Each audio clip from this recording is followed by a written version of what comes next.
오늘의 말씀 제목은 인내가 맺는 선한 열매라는 제목으로 은혜를 나누려고 합니다.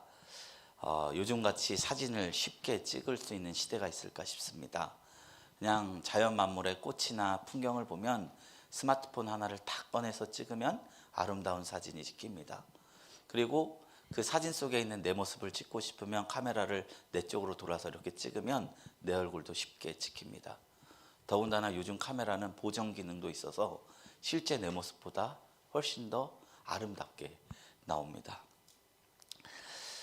그래서 스마트폰이 나와서 사양된 산업이 있는데 그것은 뭐냐? 필름 산업이라고 합니다. 저도 필름은 별로 경험해 본 적이 없었던 것 같아요. 근데 필름이 있던 시절에 사진을 얻기 위해서는 찰칵 찍어서 반드시 되는 법이 없고 그 필름을 암실에 들어가서 인화하는 과정이 필요했다고 하고요. 제가 잘 몰라서 했다고 해요 라고 표현을 했습니다. 이것이 시간이 꽤 걸렸습니다.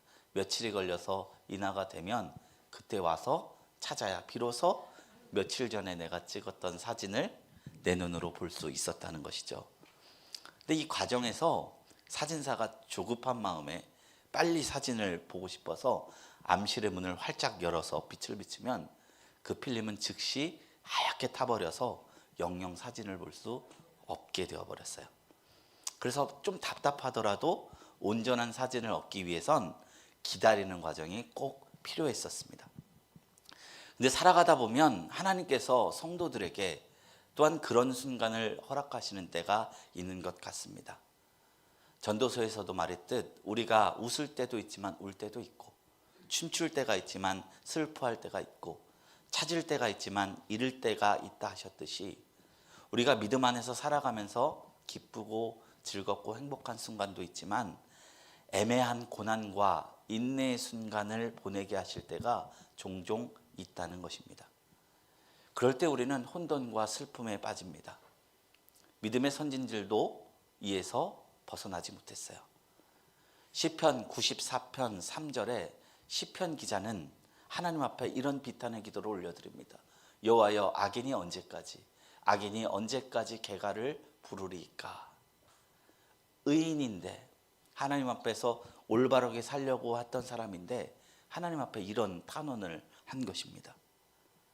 왜 이런 고백을 하나요? 세상에 하나님의 공의가 보이지 않다는 것입니다.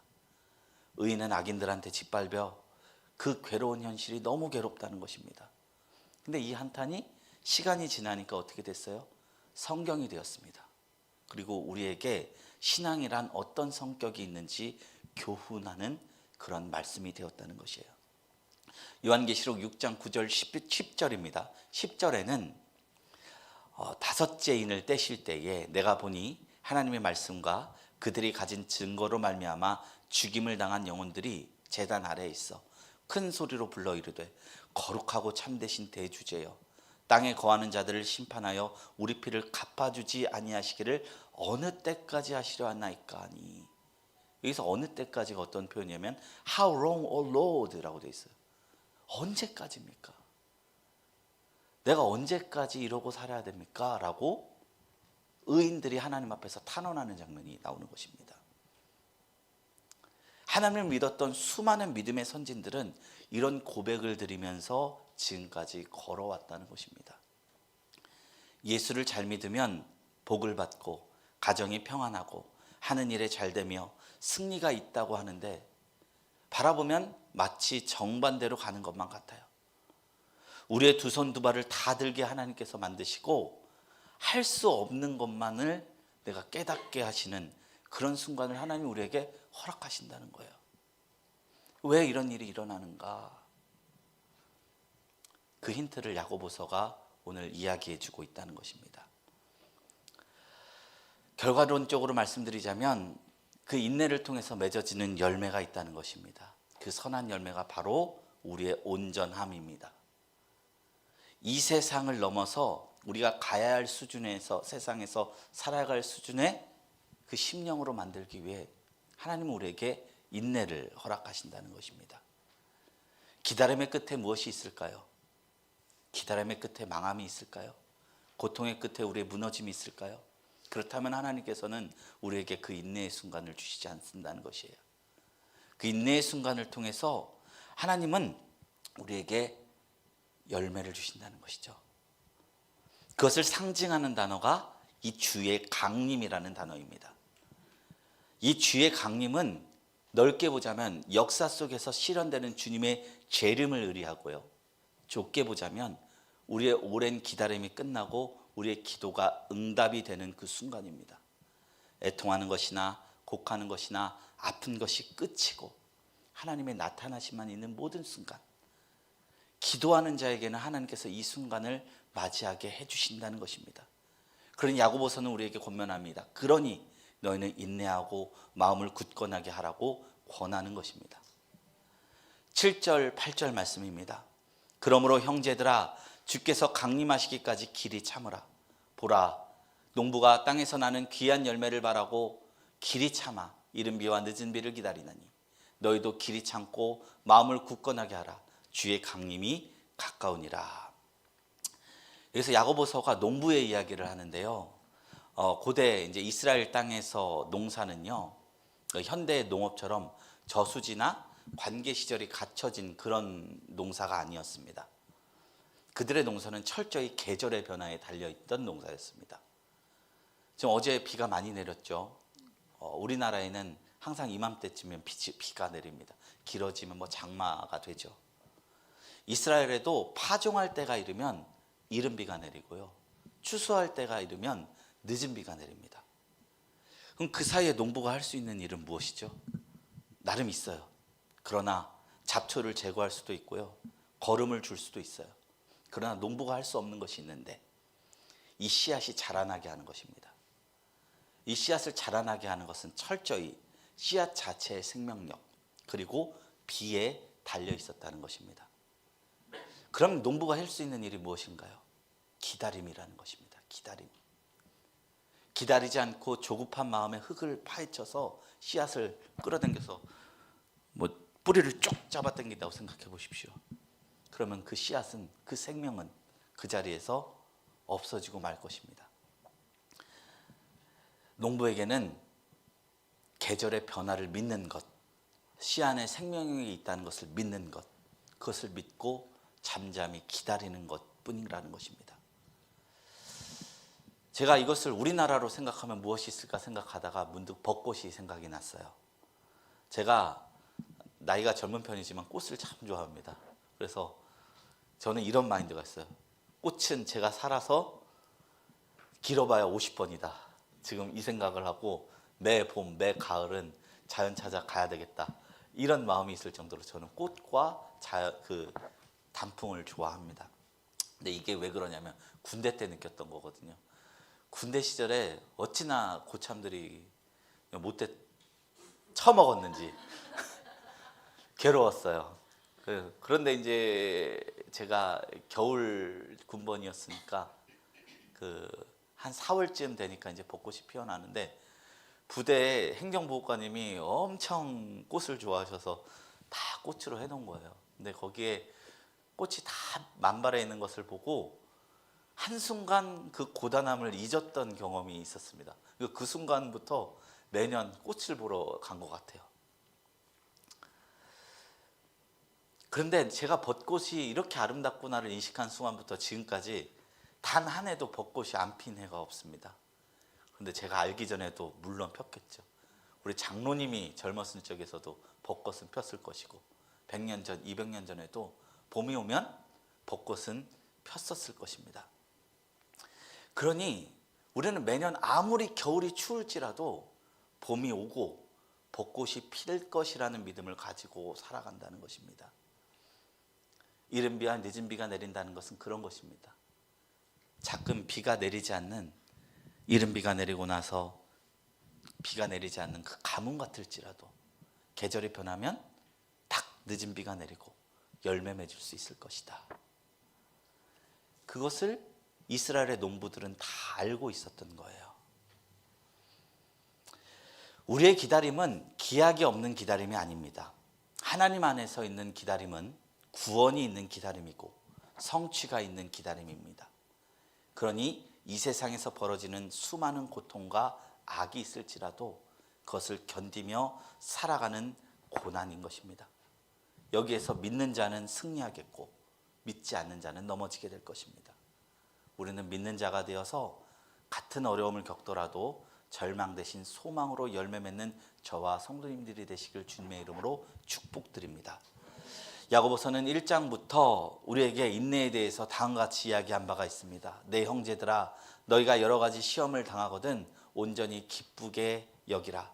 이는 너희의 믿음의 시련이 인내를 만들어내는 줄 너희가 알미라. 인내를 온전히 이루라. 이는 너희로 온전하고 구비하여 조금도 부족함이 없게 하려 함이라. 인내의 목적이 무엇이냐? 온전함이라는 것입니다. 하나님께서는 우리를 넘어지기 위해서 시련을 주는 것이 아니라는 것입니다.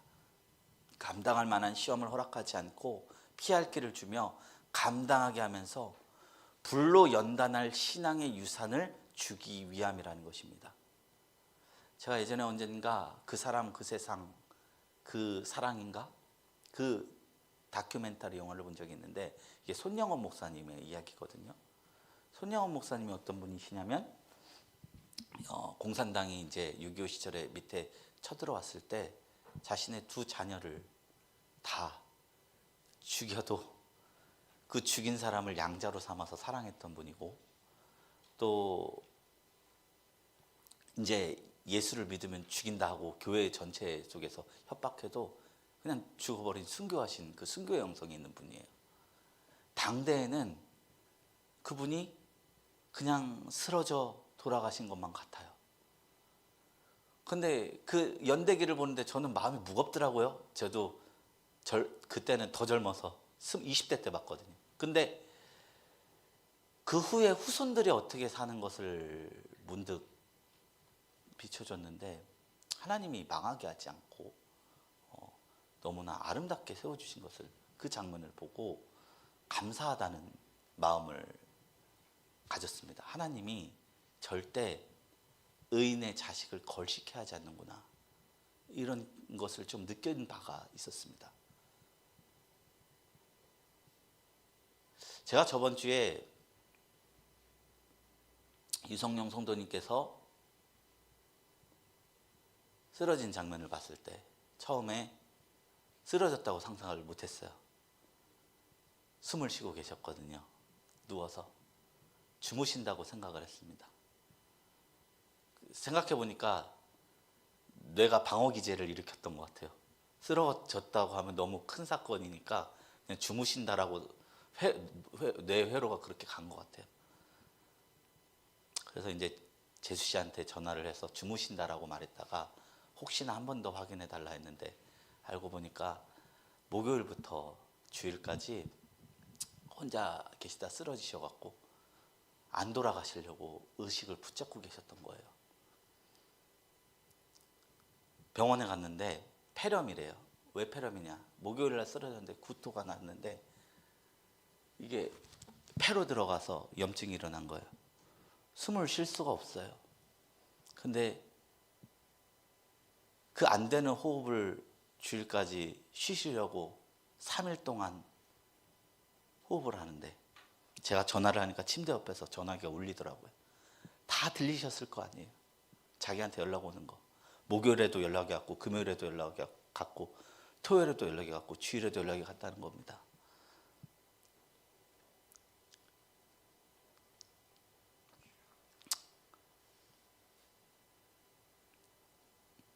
그래서 성도님들 기도 많이 해주셨으면 좋겠습니다. 그리고 저는 그 이후로 우리 부모님 모시고 살아야겠다는 생각이 들었어요. 절대로 혼자 살면 안 된다, 그 생각이 들었어요. 그리고 제가 이 장면을 보면서 오늘 설교를 준비하는데, 인내라는 말을 하려면 난 여기서 어떤 마음을 가지고 이야기해야 될까?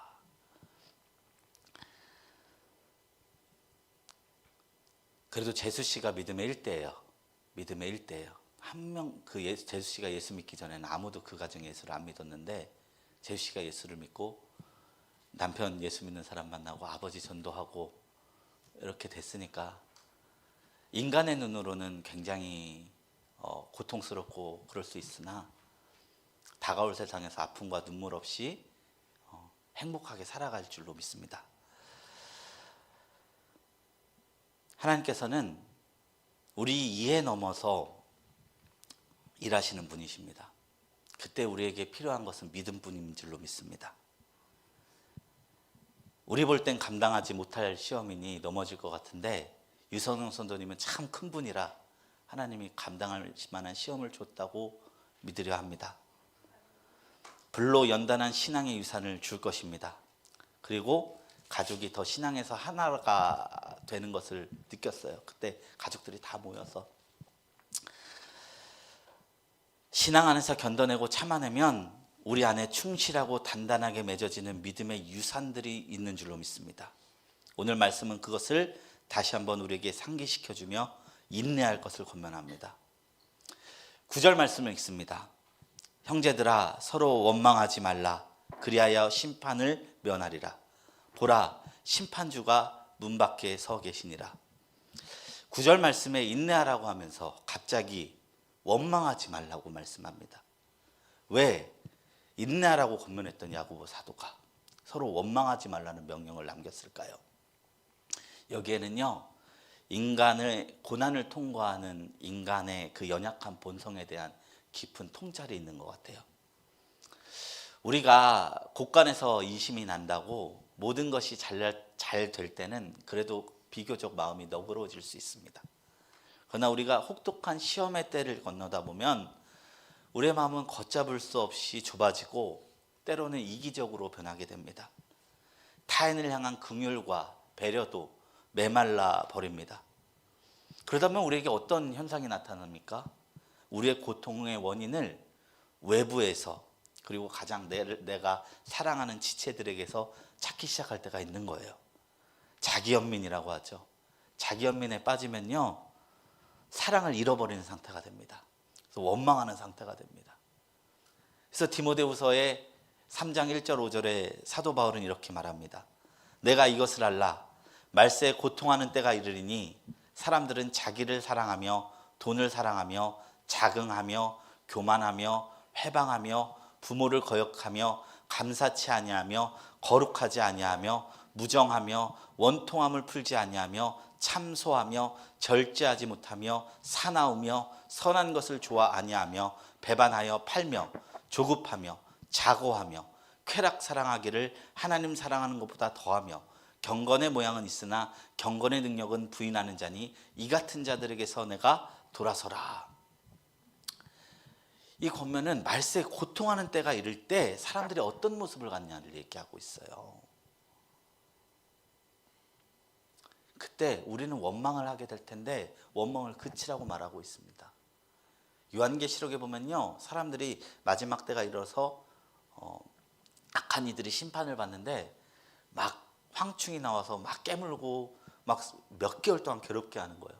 그럼 사람들이 어떻게 되냐? 하나님을 향해서 제가 잘못했습니다, 용서해 주세요 하는 게 아니라 이를 칵 깨물면서 하늘에 계신 하나님을 원망한다고 나와 있어요.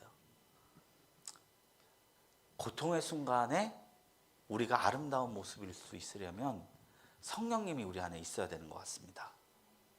고난의 한복판에서 원망을 그치고 하나님은 물론이거니와 서로 간의 사랑을 담고 살아간다면 이거는 더 이상 세상 사람 아닌 것입니다.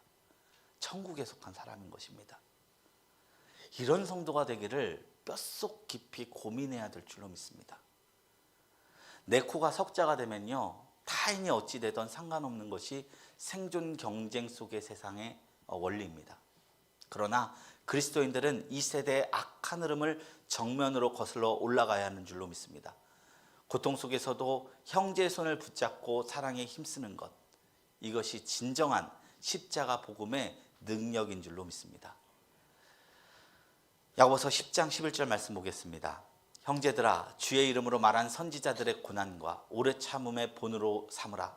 보라 인내하는 자를 우리가 복되다 하나니 너희가 욥의 인날을 들었고 주께서 주신 결말을 보았거니와 주는 가장 자비하시고 긍휼히 여기시는 이시니라. 또 시험을 당할 때 성경에서 시험받은 의인들이 어떻게 됐는지를 바라보라고 이야기하는 거예요. 여기서 선지자라는 표현이 나오고 욥이라는 인물, 두 인물이 나옵니다. 근데 두 가지 케이스 다 있어요. 선지자들은요, 이 땅에서는 그냥 망하는 것 같이 보였으나 나중에 하나님이 높이셨고요, 사후에 높이셨고요. 욥은요, 그 당대에 회복을 받아서 갑절회복을 받았어요.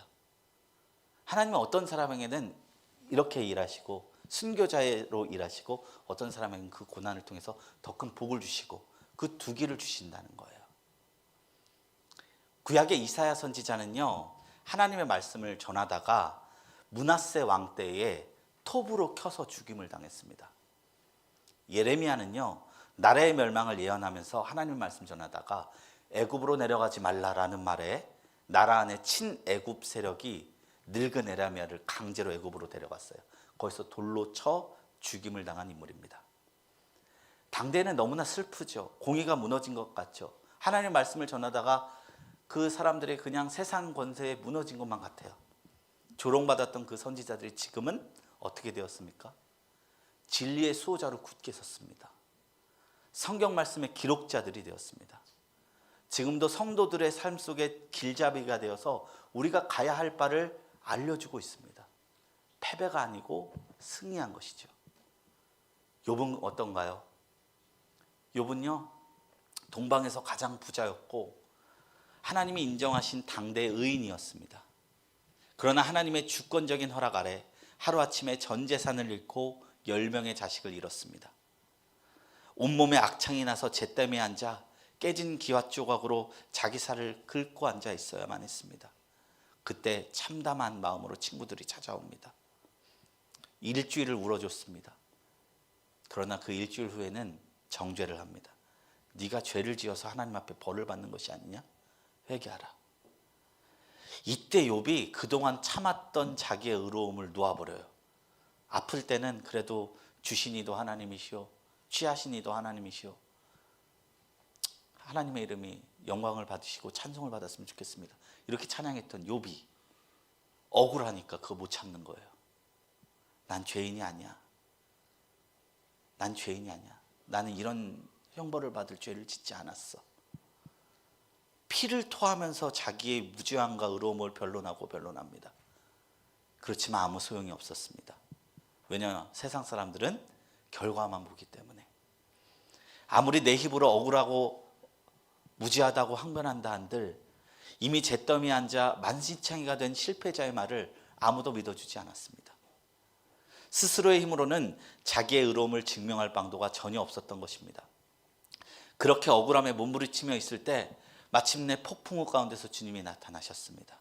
그 크고 두려운 창조주 하나님 앞에 섰을 때 욥은요, 비로소 귀로만 듣던 하나님을 눈으로 배웁니다 라며 자신의 티끌을 같음을 고백했고 신앙 안에서 전혀 새로운 차원의 깨달음을 얻게 되었어요. 그리고 주님은 그런 욥의 의로움을 친구들 앞에서 공개적으로 증명해 주시고 갚아 주셨습니다.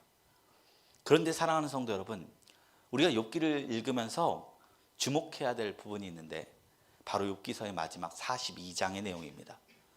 이것이 이제 죄송합니다. 기침 때문에 제가 사탕을 잠시. 에필로그라는 이야기인데, 에필로그는 어떤 이야기냐면 욥이 이전에 치욕스러운 모든 그 삶에 버려졌던 부분이 회복되는 이야기예요.